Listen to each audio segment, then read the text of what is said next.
ప్రార్థన. మా ప్రియ పరలోకపు తండ్రి, నీ పరిశుద్ధమైన నామానికి వందనాలు. నీ ప్రియకుమారుడైన యేసుక్రీస్తు శిలువ మరణ పునరుద్ధానం ద్వారా మమ్మల్ని నీతిమంతులుగా చేసి నిన్న అబ్బా తండ్రి అని నాయన స్తుతించుటకు, ఆరాధించుటకు, నీ స్వరం వినుటకు, ప్రార్థన విజ్ఞాపన చేయుటకు మాకు ఇచ్చిన ఈ భాగ్యాన్ని బట్టి నీకు వందనాలు. ఈ దినము నీ బిడ్డలు, నీ జనాంగము ఇశ్రాయేలులందరితో కలిసి నీ వాక్యములో ఏకీభవిస్తూ నేను నీ స్వరము వినాలని ఆశపడుతూ నీ పాదస్థితికి వచ్చి ఉంటుండగా మాతో మీరు మాట్లాడండి. మీరు మాట్లాడితే మేము బ్రతుకుతాం. నీ పరిశుద్ధాత్మ అభిషేకం దయచేయండి. పరిశుద్ధాత్మ దేవుడా, మీ అభిషేకము మాకు అనుగ్రహించి తండ్రి మాట్లాడుచుండగా కుమారుని ప్రత్యక్షతలతో పాటు మమ్మల్ని మేము స్వపరీక్ష చేసుకొని మా జీవితాలు సరి చేసుకోవడానికి సహాయము దయచేయండి. తండ్రి, ఇంతవరకు మీరు మాట్లాడిన ప్రతి మాటను బట్టి వందనాలు. నీ దాసుడను నన్ను నీ కుమారుడైన యేసుక్రీస్తు శిలువ చాటును మరుగు చేసుకొని నన్ను వాడుకొనండి. నా నోట నీ మాట ఉంచండి. నాతో కూడా మీరు మాట్లాడండి. కృతజ్ఞతాస్తుతులు చెల్లిస్తే సమయాన్ని మీ చేతులకు అప్పగించుకుంటూ మా ప్రభువును మా రక్షకుడైన యేసునామంలో స్తుతించి ప్రార్థిస్తున్నాము తండ్రి, ఆమేన్. మంచిది. దేవుని ప్రియమైన బిడ్డలారా, మరి ఈరోజు ఆయన బిడ్డలైనటువంటి ఇశ్రాయేలులందరితో కలిసి ఏకీభవించి మనం ధ్యానం చేయవలసిన అంశము ద్వితీయోపదేశ కాండము 12వ అధ్యాయము 29 నుండి 32 వచనాలు. ద్వితీయోపదేశ కాండము 12వ అధ్యాయము 29 నుండి 32 వచనాలు. నీవు వారి దేశమును స్వాధీనపరుచుకొనుటకు వెళ్ళుచున్న జనములను నీ దేవుడైన యెహోవా నీ ఎదుట నుండి నాశనము చేసిన తరువాత నీవు వారి స్వాస్థ్యమును స్వాధీనపరుచుకొని వారి దేశంలో నివసించున్నప్పుడు వారు నీ ఎదుట నుండి నశింపచేయబడిన తరువాత నీవు వారి వెంట వెళ్ళి చిక్కుబడి వారి దేవతలను ఆశ్రయింపగోరి ఈ జనములు తమ దేవతలను కొల్చినట్లు నేనును చేసేదనని అనుకొనకుండా జాగ్రత్తగా ఉండవలెను. తమ దేవతలకు వారు చేసినట్లు నీవు నీ దేవుడైన యెహోవాను గురించి చేయవలదు. ఏలయనగా యెహోవా ద్వేషించు ప్రతి హేయక్రియను వారు తమ దేవతలకు చేసిరి. వారు తమ దేవతల పేరట తమ కుమారులను తమ కుమార్తెలను అగ్నిహోత్రంలో కాల్చివేయుదురు గదా. నేను మీకు ఆజ్ఞాపించుచున్న ప్రతి మాటను అనుసరించి చేయవలెను. దానిలో నీవు ఏమీ కలపకూడదు, దానిలో నుండి ఏమీ తీసివేయకూడదు. మరొక అంశ భాగము ద్వితీయోపదేశ కాండము 13వ అధ్యాయము 1 నుండి 18 వచనాలు. 13వ అధ్యాయము 1 నుండి 18 వచనాలు. ప్రవక్తయే గాని కలలు గనువాడే గాని నీ మధ్య లేచి నీ ఎదుట సూచక క్రియ అయినను మహత్కార్యమైనను చేసి నీవు ఎరుగని ఇతర దేవతలను అనుసరించి పూజింతుము రమ్మని చెప్పిన ఎడల అతడు నీతో చెప్పిన సూచక క్రియ గాని మహత్కార్యము గాని సంభవించినను ఆ ప్రవక్త మాటలను కలలను కనువాని మాటలను వినకూడదు. ఏలైనగా మీరు మీ దేవుడైన యెహోవాను మీ పూర్ణ హృదయముతోనూ మీ పూర్ణాత్మతోనూ ప్రేమించుచున్నారో లేదో తెలుసుకొనుటకు మీ దేవుడైన యెహోవా మిమ్మును పరీక్షించుచున్నాడు. మీరు మీ దేవుడైన యెహోవాకు లోబడి ఆయనకే భయపడి ఆయన ఆజ్ఞలను అనుసరించి ఆయన మాట విని ఆయనను సేవించి ఆయనను హత్తుకొని ఉండవలెను. నీవు నడవవలనని నీ దేవుడైన యెహోవా నీకు ఆజ్ఞాపించిన మార్గంలో నుండి నిన్ను తొలగించినట్లు ఐగుప్తు దేశంలో నుండి మిమ్మను రప్పించిన దాస్య గృహంలో నుండి మిమ్మను విడిపించిన మీ దేవుడైన యెహోవా మీద తిరుగుబాటు చేయుటకు మిమ్మను ప్రేరేపించిన గనక ఆ ప్రవక్తకేమి ఆ కలలు కనువానికేమి మరణశిక్ష విధింపవలెను. అట్లు నీ మధ్య నుండి ఆ చెడుతనమును పరిహరింపవలెను. నీ తల్లి కుమారుడే గాని నీ సహోదరుడే గాని నీ కుమారుడే గాని నీ కుమార్తె గాని నీ కౌగిట భార్యే గాని నీ ప్రాణ స్నేహితుడే గాని భూమి యొక్క ఈ కొన మొదలుకొని ఆ కొన వరకు నీకు సమీపంగా నుండినను నీకు దూరముగా ఉండినను నీ చుట్టూ నుండి జనముల దేవతలలో నీవును నీ పితరులను ఎరుగని ఇతర దేవతలను పూజింతము రమ్మని రహస్యముగా నిన్ను ప్రేరేపించిన ఎడల వారి మాటలకు సమ్మతింపకూడదు, వారి మాట వినకూడదు, వారిని కటాక్షింపకూడదు, వారి యందు జాలిపడకూడదు, వారిని మాటుపరచకూడదు. అవశ్యముగా వారిని చంపవలెను. చంపుటకు నీ జనులందరికీ ముందుగా నీ చెయ్యి మొదట వారి మీద పడవలెను. రాళ్లతో వారిని చావగొట్టవలను. ఏలైనగా ఐగుప్తు దేశంలో నుండి దాస్య గృహంలో నుండి నిన్ను రప్పించిన నీ దేవుడైన యెహోవా యొద్ద నుండి వారు నిన్ను తొలగింప యత్నించెదరు. అప్పుడు ఇశ్రాయేలులందరూ విని భయపడుదురు గనక నీ మధ్య అట్టి దుష్కార్యమేమియూ ఇకను చేయకొందురు. నీవు నివసించుటకు నీ దేవుడైన యెహోవా నీకిచ్చుచున్న నీ పురములలో ఏదో ఒక దానియందు పనికి మాలిన కొందరు మనుష్యులు నీ మధ్య లేచి, మీరు ఎరుగని ఇతర దేవతలను పూజింతము రండని తమ పుర నివాసులను ప్రేరేపించిరని నీవు వినిన ఎడల, నీవు ఆ సంగతిని శోధించి పరీక్షించి బాగుగా విచారింపవలెను. అది నిజమైన ఎడల, అనగా అట్టి హేయమైనది నీ మధ్య జరిగిన ఎడల, ఆ పుర నివాసులను అవశ్యముగా కత్తివాత సంహరించి దానిని దానిలోనున్న సమస్తమును దాని పశువులను కత్తివాత నిర్మూలము చేయవలెను. దాని కొల్ల సొమ్మంతటిని విశాల వీధిలో చేర్చి నీ దేవుడైన యెహోవా పేరట ఆ పురమును దాని కొల్ల సొమ్మంతటిలో అగ్నితో బొత్తిగా కాల్చివేయవలెను. అది తిరిగి కట్టబడక ఎల్లప్పుడూ పాడుదిబ్బయై ఉండను. నేడు నేను నీకు ఆజ్ఞాపించు ఆ ఆజ్ఞలన్నిటినీ గైకొనుచు నీ దేవుడైన యెహోవా దృష్టికి యథార్థమైన దాన్ని చేయుచు నీ దేవుడైన యెహోవా మాట వినినప్పుడు యెహోవా తన కోపాగ్ని నుండి మల్లుకొని నీ యందు కనికరపడి నిన్ను కరుణించి నీ పితరులతో ప్రమాణము చేసిన రీతిని నిన్ను విస్తరింప చేయునట్లు నిర్మూలము చేయవలసిన దానిలో కొంచెమైనను నీ యొద్ద ఉంచుకొనకూడదు. యెషయా గ్రంథము 55వ అధ్యాయము మొదటి 2 వచనాలు. యెషయా గ్రంథము 55వ వచనము మొదటి 2 వచనాలు. దప్పిగొని వారలారా నీళ్ళ యొద్దకు రండి, రూకలు లేని వారలారా మీరు వచ్చి కొని భోజనము చేయుడి. రండి, రూకలు లేకపోయినను ఏమియు నీయకయే ద్రాక్షారసమును పాలను కొనుడి. ఆహారము కాని దాని కొరకు మీరేల రూకలిచ్చెదరు? సంతుష్టి కలుగజేయని దాని కొరకు మీ కష్టార్జితమును ఎందుకు వ్యయపరచెదరు? నా మాట జాగ్రత్తగా ఆలకించి మంచి పదార్థము భుజించుడి. మీ ప్రాణము సారమైన దాని యందు సుఖింపనీయుడి.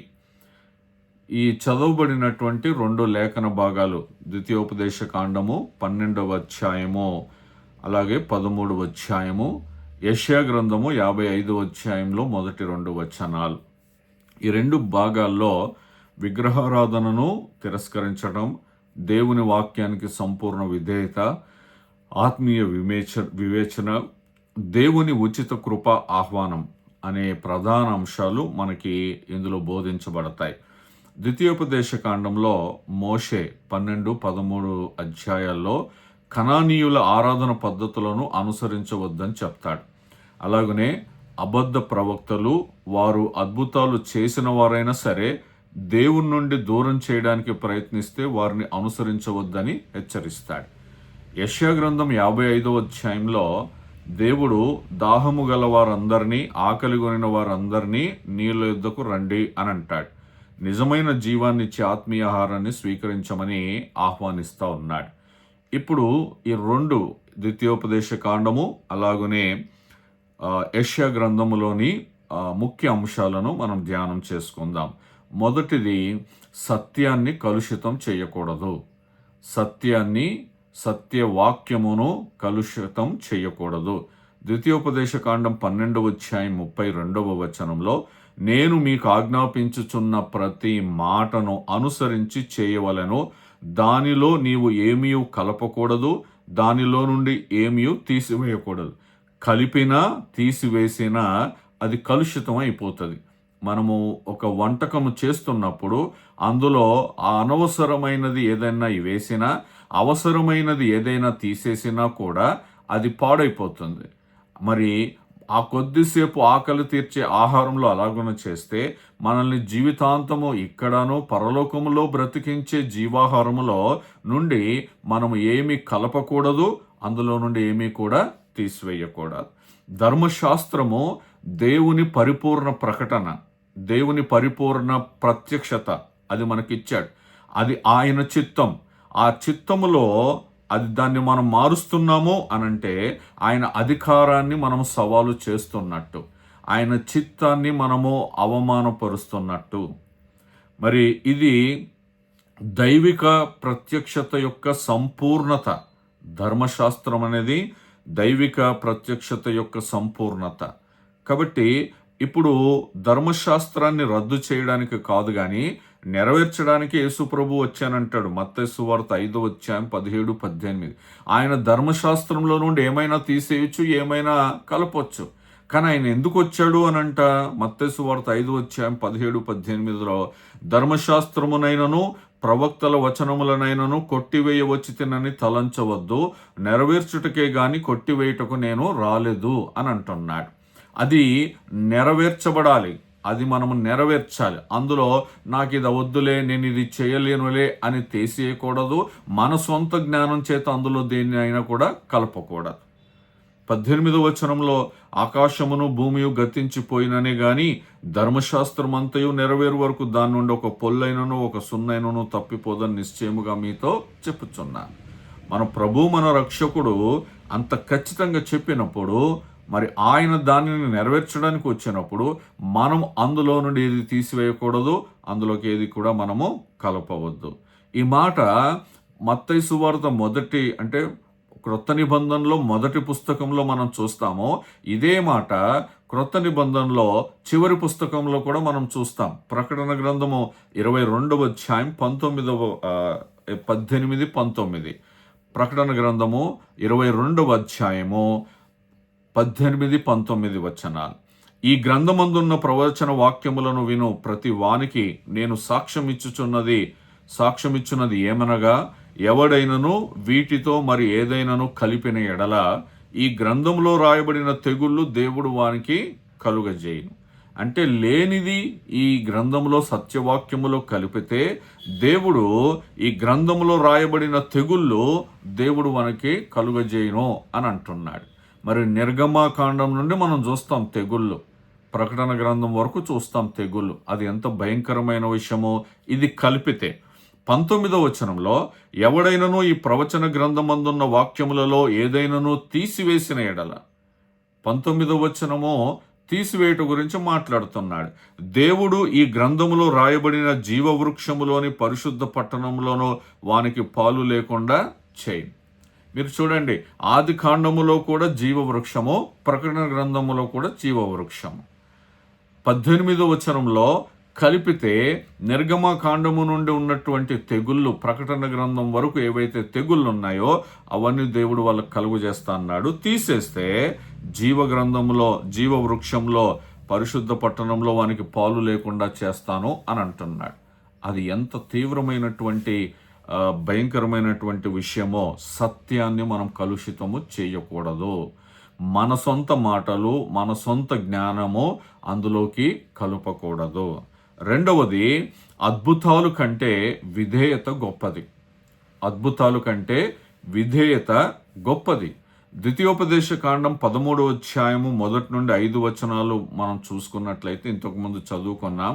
ఒక అబద్ధ ప్రవక్త వచ్చి మీ కన్నుల ఎదుట అద్భుతము చేసినా సరే అతడు మిమ్మల్ని ఇతర దేవతల వైపు నడిపితే అతన్ని అనుసరింపకూడదు అని అంటున్నాడు. అంటే అబద్ధ ప్రవక్తల ద్వారా కూడా అద్భుతాలు జరుగుతాయి. కానీ మనకు ఒక వివేచన ఉండాలి. అద్భుతం అనేది సత్యానికి ప్రామాణికం కాదు. దేవుని వాక్యమునకు విధేయతే నిజమైనటువంటి ప్రమాణం. దీన్ని మన భాషలో చెప్పాలి అని అంటే, నా జీవితంలో ఏమి అద్భుతం జరగకపోయినా కూడా నేను వాక్యమునకు విధేయత చూపించాలి. అది ఎందుకు అనంటే తర్వాత చెబుతాడు, మిమ్మల్ని పరీక్షించడానికి అని అంటాడు. మీ జీవితంలో ఏం అద్భుతం జరగకపోయినా కూడా మనం వాక్యానికి విధేయత చూపించాలి. ఇప్పుడు చూడండి, కొంతమంది గుడిసెల్లో నివసించే దేవుని బిడ్డలు కూడా ఉంటారు. వాళ్ళ జీవితంలో పెద్ద మార్పు ఏమి ఉండదు, అద్భుతాలు ఏం జరగవు. కానీ వాళ్ళు వాక్యమును వింటారు, వాక్య ప్రకారము జీవిస్తారు, భయము కలిగి ఉంటారు, భక్తి కలిగి ఉంటారు, విధేయత కలిగి ఉంటారు. వాళ్ళు ఏం పెద్ద అద్భుతాలు ఆశించట్లేదు. కానీ దేవుని మీద విశ్వాసము, దేవుని వాక్యానికి విధేయత. ఇప్పుడు మత్తయి సువార్త 24వ అధ్యాయము 24వ వచనం. మత్తయి సువార్త 24వ అధ్యాయము 24వ వచనం. అబద్ధపు క్రీస్తులను, అబద్ధపు ప్రవక్తలను వచ్చి సాధ్యమైతే ఏర్పరచబడిన వారిని సైతము మోసపరచుటకై గొప్ప సూచక క్రియలను, మహత్కార్యములను కనబరచదారు. చూడండి, యేసు ప్రభువే చెప్తున్నాడు, అబద్ధపు క్రీస్తులను, అబద్ధపు ప్రవక్తలను వచ్చి సాధ్యమైతే ఏర్పరచబడిన వారిని సైతం మోసపరచుటకై వాళ్ళ ద్వారా ఏం జరుగుతాయంట? గొప్ప సూచక్రియలు జరుగుతాయంట, మహత్కార్యములు కూడా కనపరుస్తారు అని అంటున్నాడు. కాబట్టి ఇక్కడ మనము మోసపోకూడదు. అందుకే యోహాను గారు రాసిన మొదటి పత్రిక 4వ అధ్యాయం 1వ వచనం మనం ఏం చేయాలి? యోహాను రాసిన మొదటి పత్రిక 4వ అధ్యాయం 1వ వచనం. అబద్ధ ప్రవక్తలు వస్తారు, అబద్ధ క్రీస్తులు వస్తారు, మహత్కార్యములు సూచక్రియలు చేస్తారు. అలాంటప్పుడు మనం ఏం చేయాలనంటే, ప్రియులారా, అనేకులైన అబద్ధ ప్రవక్తలు లోకంలోనికి బయలు వెళ్ళి ఉన్నారు గనక ప్రతి ఆత్మను నమ్మక ఆయా ఆత్మలు దేవుని సంబంధమైనవో కావో పరీక్షించుడి అని అంటున్నాడు. మోషే చెబుతున్నాడు, మరి మిమ్మల్ని మార్గములో నుండి తప్పించడానికి వస్తారు కొందరు, అద్భుతాలు చేస్తారు, అబద్ధ ప్రవక్తలు. ఇప్పుడు యేసు ప్రభు చెప్పాడు, తర్వాత యోహాను గారు చెప్పారు, ఇలాంటి వాళ్ళు వస్తారు గనక ప్రతి ఆత్మను నమ్మక ఆయా ఆత్మలు దేవుని సంబంధమైనవో కావో పరీక్షించుడి అని అంటున్నాడు. అంటే మన జీవితములో ప్రభువారు చెబుతున్న విషయం చాలా స్పష్టంగా ఏంటంటే, నువ్వు అద్భుతాలు కంటే నీ విధేయత దేవునికి ఇష్టం. ఆ విధేయత గొప్పది. నువ్వు అద్భుతాలని బట్టి వెంబడిస్తున్నావు అనంటే నువ్వు స్వార్థపరుడవు. కానీ వాక్యమును ఉన్నది ఉన్నట్టుగా విని చదివి ఆ వాక్యానికి విధేయత చూపిస్తున్నావు అనంటే అది యథార్థపరుడవు. నా జీవితంలో ఏం అద్భుతాలు చేయలే, నాకు స్వస్థత రాలేదు, మా అప్పులు పోలేదు, మాకు ఇల్లు రాలేదు, ఉన్న ఇల్లు కూడా పోయింది, తినడానికి పరిస్థితి బాగాలేదు, కట్టుకోవడానికి సరైన బట్టలు లేవు, కాళ్ళకి చెప్పులు లేవు. కానీ నేను ప్రభుని నమ్మా. ఆయన ఏమై ఉన్నాడో దాన్ని బట్టి నేను ప్రభుని నమ్మా. నేను అద్భుతాల కొరకు ఆశించలేదు. మనం పాట పాడతాం కదా, అద్భుతం చేయమయ్యా నా జీవితంలో అని చెప్పి. దానికంటే ముందు మనం స్వపరీక్ష చేసుకోవాల్సింది ఏంటంటే, నేను వాక్యానికి విధేయత చూపిస్తున్నానా లేదా? 2 విషయాలు చూసాం. సత్యాన్ని కలుషితం చేయొద్దు. 2వది, అద్భుతాల కంటే విధేయత గొప్పది. 3వది, సంపూర్ణ ప్రేమ, సంపూర్ణ విధేయత. ద్వితీయోపదేశ కాండము 13వ అధ్యాయం 4వ వచనంలో, మీరు మీ దేవుడైన యెహోవాకు లోబడి ఆయనకే భయపడి ఆయన ఆజ్ఞలను అనుసరించి ఆయన మాట విని ఆయనను సేవించి ఆయనను హత్తుకొని ఉండవలెను. ఆయనకే లోబడాలి, ఆయనకే భయపడాలి, ఆయనే ఆజ్ఞల్ని అనుసరించాలి, ఆయన మాటే వినాలి, ఆయనను సేవించాలి, ఆయనను హత్తుకొని ఉండాలి. ఇన్నున్నాయి ఈ ఒక్క 4వ వచనంలోనే. కాబట్టి దేవుణ్ణి మనము సంపూర్ణంగా మరి ప్రేమించాలి. మరి ఇశ్రాయేలుల జీవితాలలో ప్రేమ అనేది భావోద్వేగం మాత్రమే కాదు. అంటే శరీర సంబంధంగా మన భావ వ్యక్తీకరణ ఉంటుంది కదా, అది మాత్రమే కాదు, విధేయతలో వ్యక్తమయ్యే నిబద్ధత. అది మరలా అది ఎక్కడికి తీసుకెళ్తున్నాడంటే, ద్వితీయోపదేశకాండం 6వ అధ్యాయం 4-5లో ఇశ్రాయేలు వినుము అని అంటున్నాడు. మనకు ప్రతిరోజు ఎక్కడో చోట ఇది మనకి జ్ఞాపకం చేస్తూ ఉన్నాడు దేవుడు. క్షమా. మీరు చెప్పండి ఇప్పుడు, క్షమ కాదు, క్షమ. ఇశ్రాయేలు వినుము. క్షమా ఇజ్రాయేల్ అంటే ఇశ్రాయేలు వినుము అనంటే మన భాషలో చెవులతో వినడం కాదు, వాక్యమును గైకొనుట. ప్రేమ అనేది ఓ భావోద్వేగంతో నేను నిన్ను ప్రేమిస్తున్నాను ప్రభు అనడం కాదు, కానీ వాక్యానికి విధేయత చూపించటం. మనకు ప్రతిరోజు ఎదురుపడుతున్నటువంటి వాక్య భాగం యోహాను సువార్త 14వ అధ్యాయం 15వ వచనంలో, ఆయనను ప్రేమిస్తే ఆయన ఆజ్ఞల్ని గైకొంటాం. అలాగనే యాకోబు పత్రిక 1వ అధ్యాయం 22వ వచనంలో, వాక్యాన్ని వినువారు మాత్రమే ఉండకుండా వాక్యాన్ని ఆచరించువారై ఉండుడి అని మనం చూస్తూ ఉన్నాం. ప్రతిరోజు ఎక్కడో చోట మనకి వాక్య భాగము మరి మనకు దేవుడు చూపిస్తూనే ఉన్నాడు. కాబట్టి సంపూర్ణ ప్రేమ, సంపూర్ణ విధేయత, 3 విషయాలు. సత్యాన్ని కలుషితం చేయొద్దు, అద్భుతాల కంటే విధేయత గొప్పది, సంపూర్ణ ప్రేమ, సంపూర్ణ విధేయత. 4వది, ఉచిత కృప ఆహ్వానం. మనకి పెళ్ళిళ్ళకి, పేరెంటాలకి ఆహ్వానం వస్తుంది కదా, మరి అదేమన్నా డబ్బులు పెట్టి కొనుక్కుంటామా ఆహ్వానాన్ని? ఆహ్వానం అంటేనే ఉచితం. ఇప్పుడు దేవుడు మనకు ఇస్తున్నటువంటి, ఉచితంగా ఇస్తున్నటువంటి ఆహ్వానం ఏంటంటే కృప ఆహ్వానము.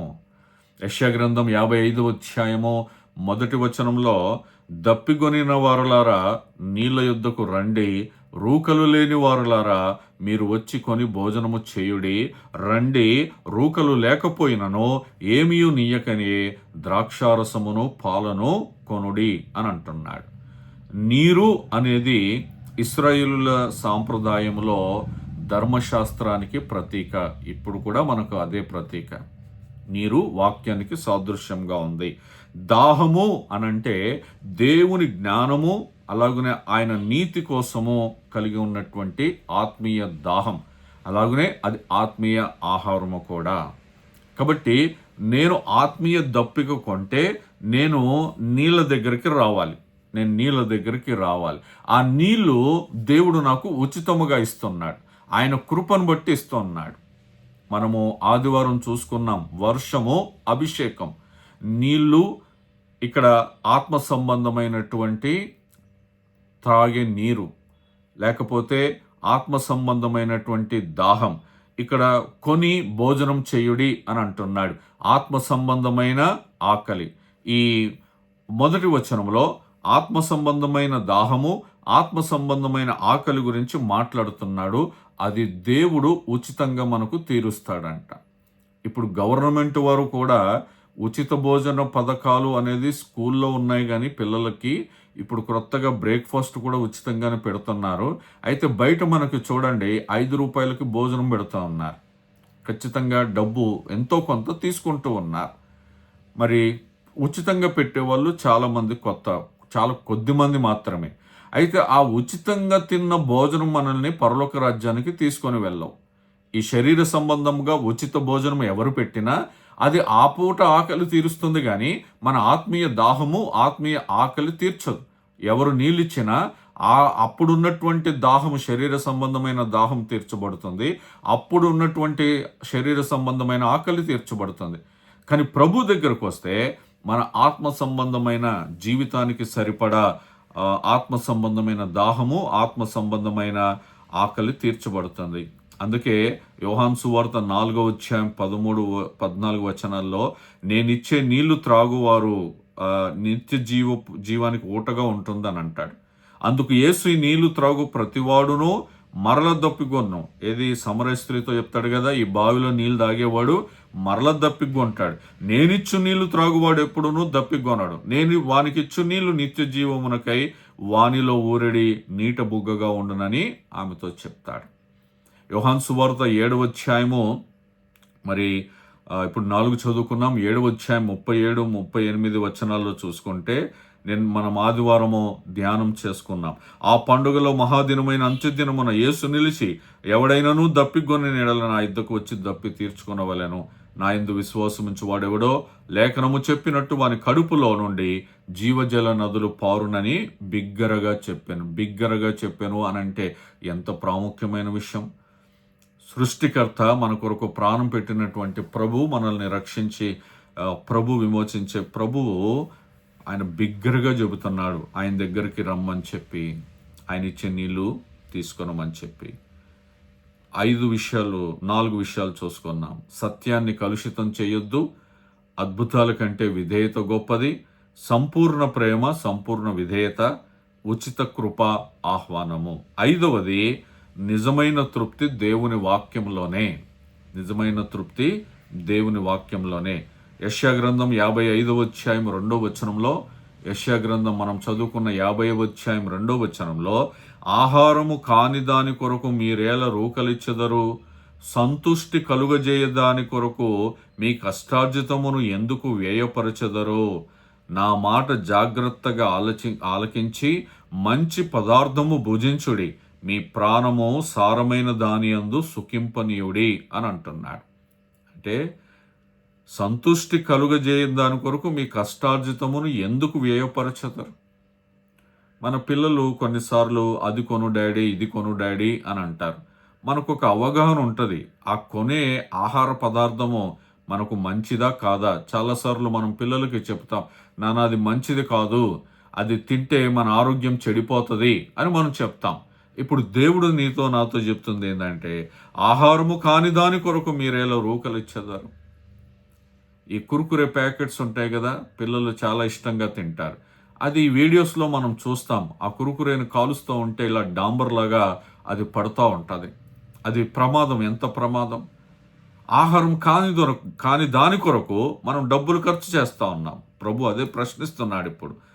ఆహారం కాని దాని కొరకు మీరేలా రూకలిచ్చెదరు, సంతుష్టి కలుగజేయ దాని కొరకు మీరు మీ కష్టజితం ఎందుకు వేయపరచెదరు. మనము కొత్త నిబంధనలో చూస్తే దేవుని వాక్యము మీకు బోధించిన దాని ప్రకారము మిమ్మల్ని విత్తమంటున్నాడు. మీరు ఎంత మంచి వాక్యమును వింటారో దానికి తగినట్టుగా మనము విత్తనం విత్తాలి. కనుక మనం కేవలం కానుకలేసి వెళ్ళిపోతూ ఉన్నాం. ఆ కానుక ఎలాగేస్తున్నాం అంటే నేను ఇచ్చేది అన్నట్టుగా ఇస్తున్నాం. కానీ మనం దేవుని వాక్యమును విన్న తర్వాత దేవుడి రోజు నన్ను దర్శించాడు అని చెప్పి మనము దేవునికి ఎలాగిస్తున్నాము అనేది చాలామంది స్వపరీక్ష చేసుకోవాలి. ప్రపంచ సంపద తాత్కాలికం. దేవుని వాక్యము, దేవుని సన్నిధి మాత్రమే శాశ్వత తృప్తిని ఇస్తాయి. మనము ఈరోజు ఎంత వాక్యం, మంచి వాక్యం విన్నామని అలాగున సంతృష్టి పడడం మంచిదే, కానీ దాని ప్రకారం కూడా జీవించాలి. అది దేవుడు కోరుకుంటున్నాడు. మత్తయి సువార్త 4వ అధ్యాయం 4వ వచనంలో మనిషి రొట్టె వలన మాత్రం కాదు కానీ దేవుని నోట నుండి వచ్చు ప్రతి మాట వలన జీవించును అని రాయబడి ఉంది. మనము జీవం ఇవ్వని ఆహారాన్ని తిని తృప్తి పడుతూ ఉన్నాం, కానీ జీవం ఇచ్చే ఆహారాన్ని మనం ఎంత భుజిస్తూ ఉన్నాం. జీవం ఇవ్వని ఆహారాన్ని కడుపు నిండా ఈ గొంతు వరకు తింటూ ఉన్నాం. ఇశ్రాయేలులకి దేవుడు ఆ మాంసాన్ని, ఆ పక్షులను వీటన్నిటి ఇచ్చినప్పుడు వాళ్ళు ఎలా తిన్నారు అని అంటే, వాళ్ళు శ్వాస విడుస్తూ ఉంటే మాంసపు వాసన వస్తుంది.